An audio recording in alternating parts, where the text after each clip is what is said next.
Bonjour, bienvenue au PCC, le poste centralisé de commande du réseau Astuce. Suivez-moi.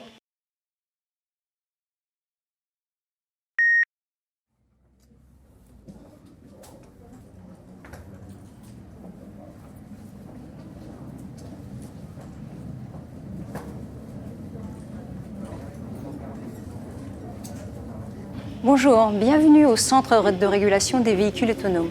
C'est ici que les agents de régulation du réseau de transport Astuce vont exploiter les véhicules autonomes. Sur ce premier poste de travail, on travaille surtout sur la partie relation client. On a des caméras qui filment en temps réel les passagers à bord des voitures et qui filment la route. Donc en cas de problème, un passager peut à tout moment contacter le régulateur ici et dialoguer avec lui.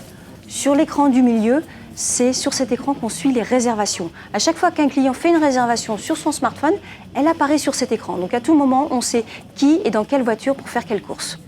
Sur le deuxième poste de travail, ce sont des données plus techniques. Venez, je vais vous montrer. Sur l'écran du haut à gauche, on a une vue complètement centrée sur le véhicule.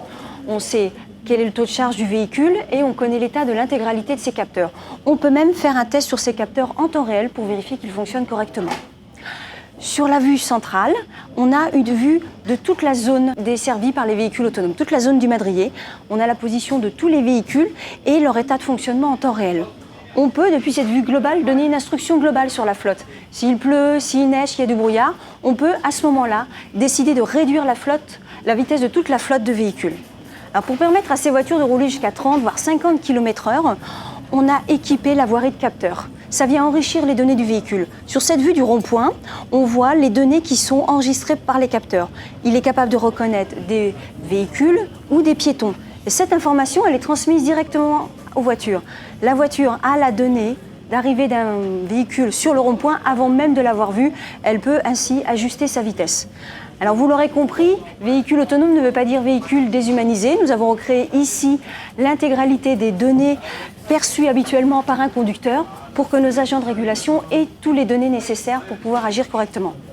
Alors maintenant, l'envers du décor n'aura plus de secret pour vous. Vous y penserez quand vous prendrez un véhicule autonome. Merci.